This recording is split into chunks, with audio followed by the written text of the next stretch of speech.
the lonely guard. The dust motes danced in the single ray of sunlight that pierced the gloom of the tomb's entrance. Alex adjusted the strap of his worn leather jerkin, the familiar weight a small comfort in the echoing silence. He started his patrol, his boots scuffing softly on the ancient stone floor. Each step was a ritual, a connection to the generations of guards who had walked this path before him. He checked the seals on the inner chambers, the cold stone biting at his fingertips despite his gloves. Everything remained undisturbed. Later, in his small, sparsely furnished chamber, Alex ate his midday meal, dried meat and stale bread. He chewed slowly, deliberately, trying to prolong the meager repast. His gaze drifted to the chipped wooden table, worn smooth by years of solitary meals. He remembered his mother's bustling kitchen, the smells of baking bread and roasting herbs, the warmth of family surrounding the table. A pang of longing, sharp and familiar, echoed in his chest. As dusk settled, painting the forest in shades of purple and grey, Alex stood on the ramparts. The wind whispered through the trees, carrying the scent of pine and damp earth. He watched a deer cautiously emerge from the undergrowth, its ears twitching. A life lived fully, freely. Unlike his. He was a prisoner of duty, bound to this tomb, a silent sentinel in a forgotten place. The forest seemed to mock him with its vibrant life, a constant reminder of the world he had sacrificed for a promise made long ago. A shiver ran down his spine, not from the cold, but from the crushing weight of his loneliness.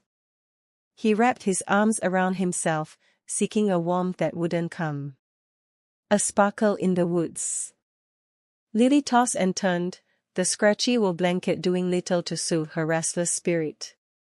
Tonight, the dream came sharper, clearer. Towering trees draped in emerald moss, sunlight dappling through leaves she could almost touch, and the scent of damp earth and unknown blossoms filled her senses.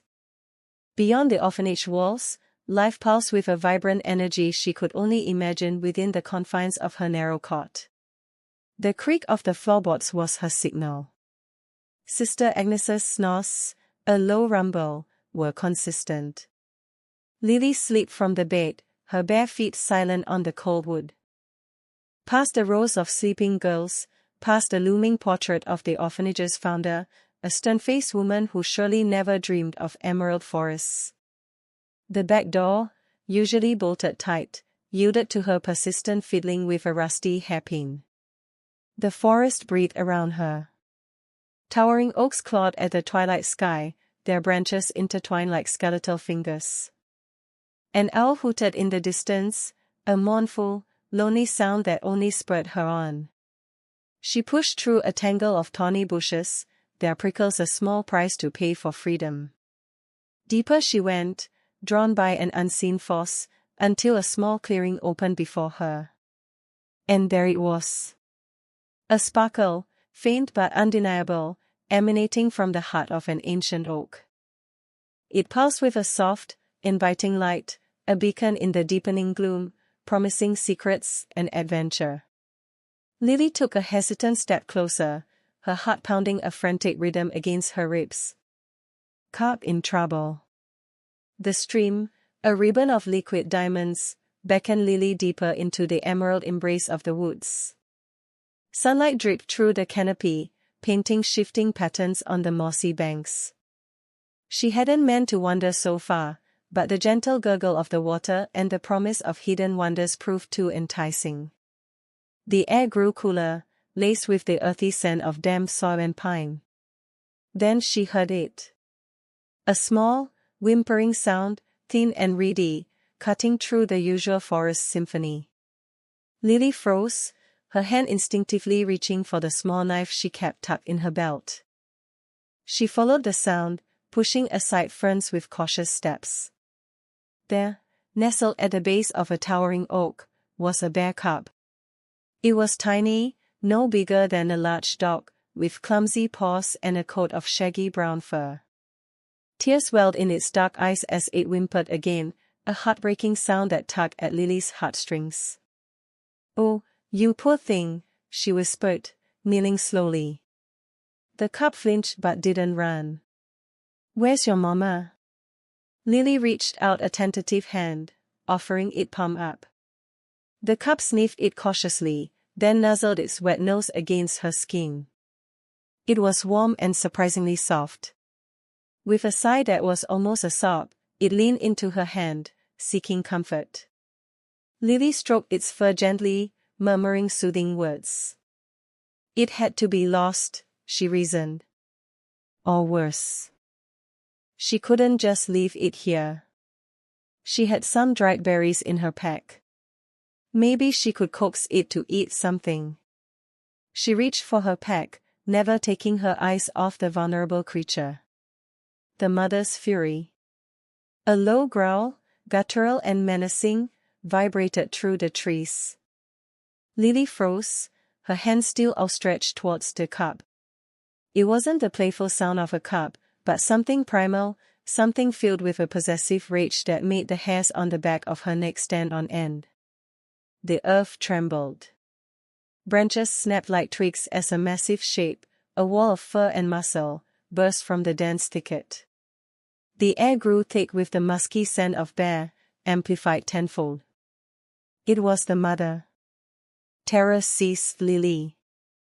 The cub whimpered, scrambling backwards towards its mother, who ignored it completely, her focus solely on Lily.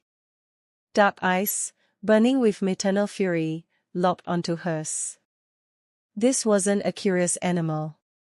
This was a protector, a force of nature convinced Lily was a threat. A deafening roar ripped through the forest, shaking the very ground beneath Lily's boots. It wasn't just sound, it was a physical assault, a wave of pure aggression. The bear dropped to all fours, its massive paws pounding against the earth as it charged. Lily could feel the vibrations through her feet, a drumbeat of impending doom. She knew then, with chilling certainty, that no amount of training, no amount of tomb guard discipline, could prepare her for the raw, untamed fury of a mother protecting her young. Echoes of a scream.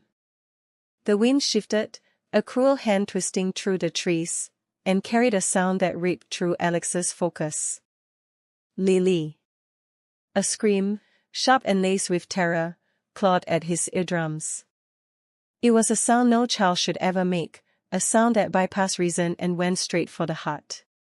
His post, the carefully chosen vantage point overlooking the valley, became irrelevant. Protocol evaporated.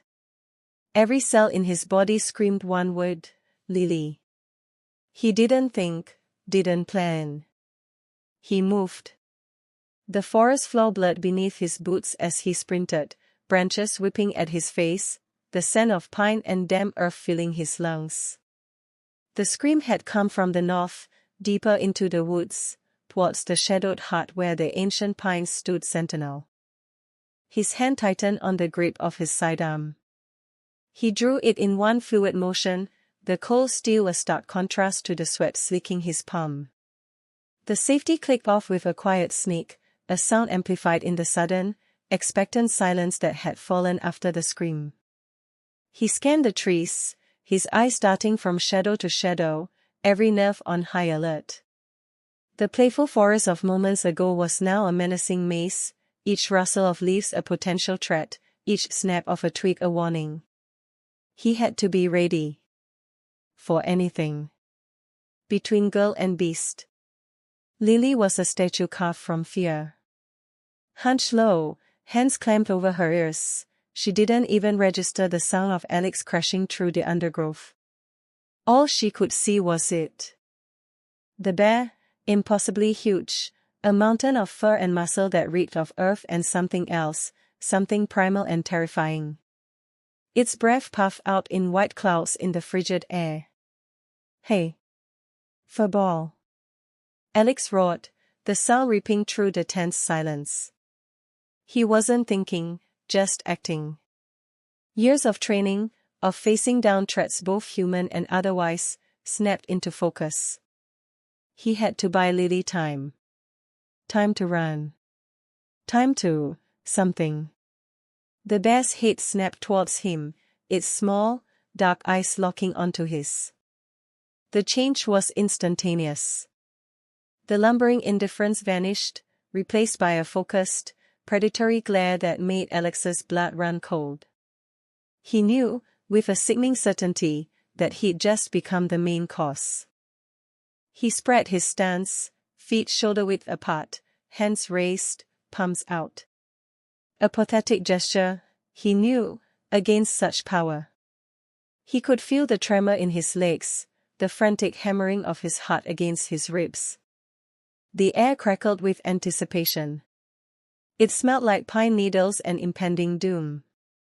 He inhaled deeply, trying to find some semblance of calm. This was it. Between girl and beast, he was the only thing standing. A god's courage. The air ripped apart with a guttural roar that wasn't human. Alex spun, rifle rising, but he was too slow. A wall of brown fur and claw descended.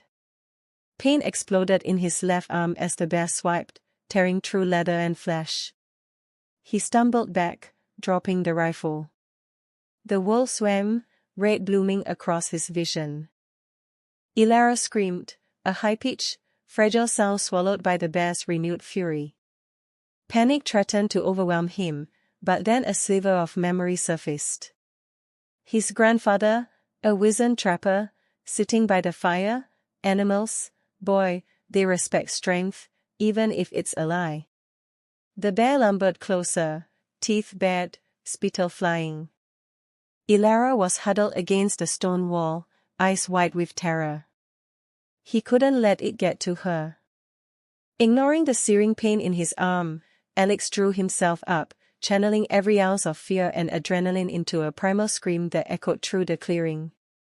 It wasn't the practiced battle of a tomb god, but something raw and untamed. He ripped off his helmet, the metal cold against his sweaty palm, and hurled it at the bear. The helmet bounced harmlessly off the bear's thick skull, but the sudden movement, coupled with the unexpected roar, seemed to momentarily confuse the beast. It paused, its small eyes blinking. Race to the tomb. Adrenaline surged through Alex. He didn't hesitate. Scooping Lily into his arms, he bolted. The roar that ripped through the trees behind them propelled him forward. He chanced a glance.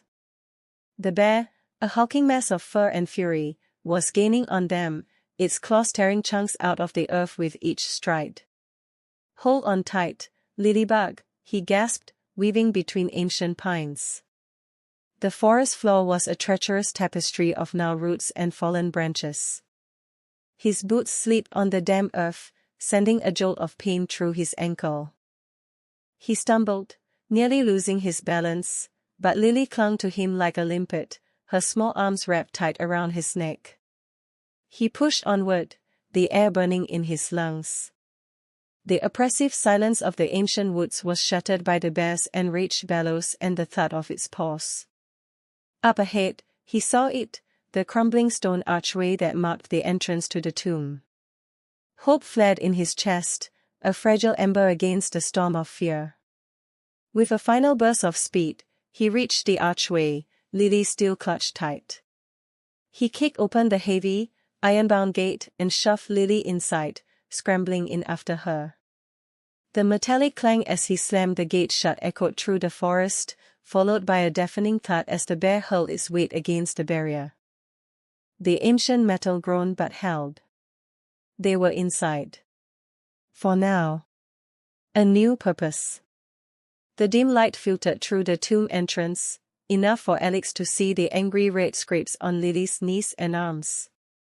He tore strips from his own worn tunic, dampening them with water from his flask. Lily winced as he cleaned the wounds. Almost done, he murmured, his voice softer than she'd yet heard it. He bound the makeshift bandages tightly, but gently. "Thank you," she whispered, sniffling. He sat beside her, the cold stone a stark contrast to the warmth radiating from her small body. "I used to tell stories to the dead, you know. Kept them company." Want to hear one? He told her about a time, long ago, when he'd tracked a mountain lion for days, only to find it protecting a den of cubs. He described the fierce mother, her eyes like burning coals, and the soft, mewling sounds of her young. He told it not to entertain her, but to distract himself. As he spoke, he realized he wasn't just a tomb god anymore. He was something else. Something needed. He looked at Lily, her face smudged with dirt, her eyes wide with a fear that mirrored his own for her safety. He wanted to shield her from everything, to build a world where bears didn't threaten and scrapes didn't sting. Hours later, they saw the bear lumbering away from the tomb entrance, disappearing into the dense forest. The fear hadn't dissipated, but a sliver of hope emerged. Alex gathered fallen branches and began stacking them near the tomb's outer wall. "We'll build a small home here," he said, his voice rough with determination. "Something safe." He looked at Lily, her small hands already gathering twigs. He had a new purpose now, a purpose that resonated deeper than guarding silent stones. He would protect her.